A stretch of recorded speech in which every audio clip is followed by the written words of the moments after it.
यहाँ कथा हमें और आपको बता रही है कि माँ जब गर्भवती हो तो उसको बड़ी सावधानी से वो समय निकालना चाहिए, बहुत सावधानी से। क्योंकि माँ जैसे चित्र देखती है, माँ जैसी बातों को सुनती है, माँ जैसी किताबों को पढ़ती है, हूबहू बच्चा उसको अपने आप स्वतः ग्रहण करते जाता है। कोई सोचे कि जन्म लेने के बाद 3 साल का हो जाने के बाद जब हम स्कूल भेजें और अपने बच्चे को संस्कार दे दे, तो ध्यान रखना महाराज, वास्तविक संस्कार तो वो गर्भ के अंदर से लेकर आता है। और इसके एक नहीं अनेक उदाहरण मिल जाएंगे। सुनीति ने अपने गर्भ को ऐसे पाला कि ध्रुव की प्राप्ति हुई। आज कयाधु राक्षसों के बीच में नहीं रही। कयाधु को देवऋषि नारद ले गए, नारद जी के आश्रम में रही तो नारायण नाम की दीक्षा गर्भ के अंदर ले ली।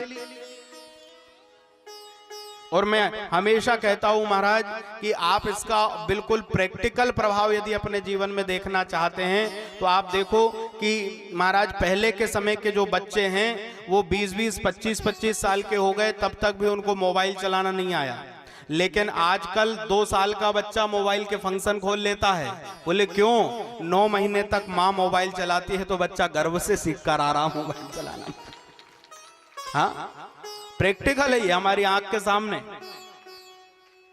जैसे चित्र मां देखेगी, जैसी बातों को मां सुनेगी, स्वतः संतान उसको ग्रहण कर लेती है। बोले गर्भ से बच्चे को, कैसे बच्चे को जन्म देना, ये संकल्प मां जब बच्चा गर्भ में रहे तभी ले लेना चाहिए और फिर उन आचरणों को करे। सुखदेव जी कहते हैं, राजन कयाधु नंदन ने जब जन्म लिया, नाम प्रहलाद रखा गया। हिरण्यकश्यपु ब्रह्मा जी से वरदान लेकर लौटा है, इंद्रासन पर कब्जा कर लिया और एक दिन छोटे से पुत्र प्रहलाद को गोदी में बिठाकर गुरुओं को कहा कि जाओ इसे आसुरी शिक्षा से शिक्षित करो। संडामर्क गुरु प्रहलाद को लेकर के गए, बहुत पढ़ाने की कोशिश करी, आसुरी धर्म सिखाया, लेकिन नहीं, गर्भ के जो संस्कार हैं वो मिट नहीं सकते। भगवान नारायण के नाम का ही उपदेश उनको किया है। फिर हिरण्यकश्यप के पास में लाया गया।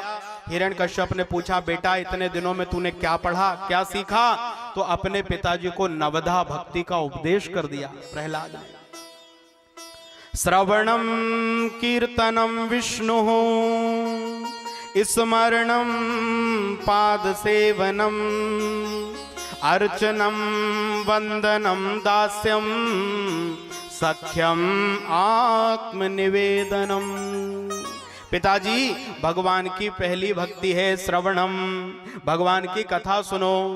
कीर्तनम विष्णु स्मरणम, एक एक भक्ति का जब व्याख्यान करा तो महाराज गुस्से में आकर धक्का देकर फेंक दिया। गुरुओं से कहा, क्या सिखा रहे हो, क्या सिखा रहे हो तुम इसे?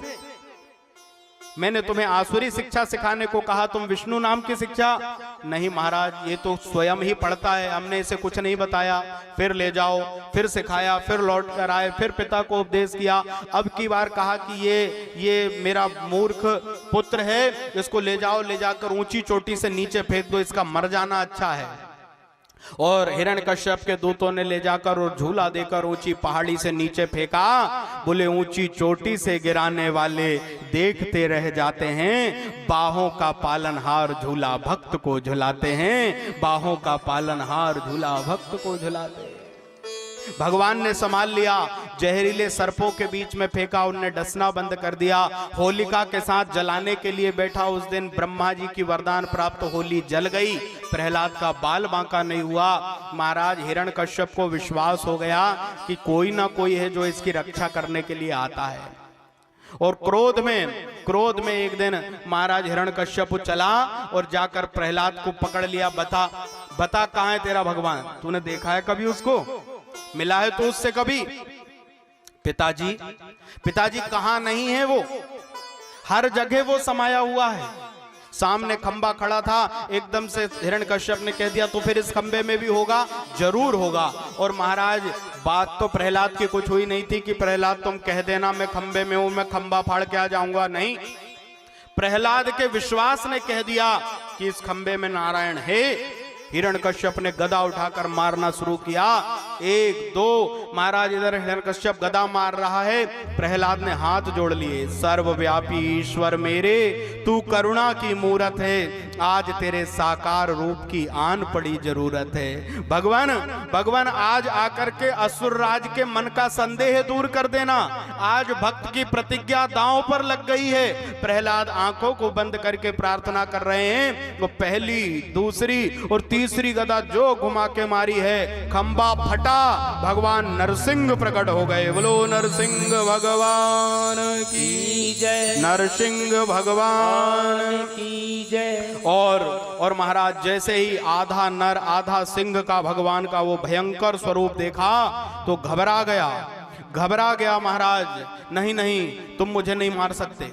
मैंने ब्रह्मा से बहुत सारे वरदान ले लिए हैं। भगवान ने कहा आज तेरे एक एक वरदान याद दिलाऊंगा हिरण्यकश्यप, और उसको गोदी में लेकर के बैठ गए। भगवान पसीना पसीना हो गया, लंबी लंबी सांसें चल रही हैं। भगवान कहते हैं देख सकता है तो देख मुझे, मैं आया बनकर काल हूं, जिससे बचकर तू निकल ना पाए। मैं मृत्यु रूप विकराल हूं। ना दिन की ये शुरुआत है, ना गहरी काली रात है, ना सूर्य तप रहा तेज है, ना तारों की बरसात है। समय की गति को देख जरा, मैं आया सायंकाल हूं। देख सकता है तो देख मुझे, मैं आया बनकर काल हूं। ना अस्त्र के दाव से, न शस्त्र के प्रहार से, मैं आज तेरा वध करूंगा नखों की तेज कटार से। प्रचंड रौद्र रूप बना, मैं तेरा अंत काल हूं। देख सकता है तो देख मुझे, मैं आया बनकर काल हूं। अब वरदान ब्रह्मा का न तुझे कोई बचा पाएगा। मौत का पैगाम आज तुझे बहा ले जाएगा। मुझ में फंसकर तू निकल न पाए, मैं ऐसा जंजाल हूं। देख सकता है तो देख मुझे, मैं आया बनकर काल हूं। और भगवान ने एक एक प्रतिज्ञा को याद दिला के जंघा पर संध्या के समय देहरी पर लेकर बैठ गए। ना सुबह ना महाराज, ना रात्रि है ना दिन है, संध्या का समय। अस्त्र शस्त्र नहीं, देवता फूल लेकर के खड़े हैं। भगवान नरसिंह ने नाखूनों से हिरण्यकश्यप को फाड़ के दो भाग कर दिए। बोलो असुर निकंदन भगवान की जय। नरसिंह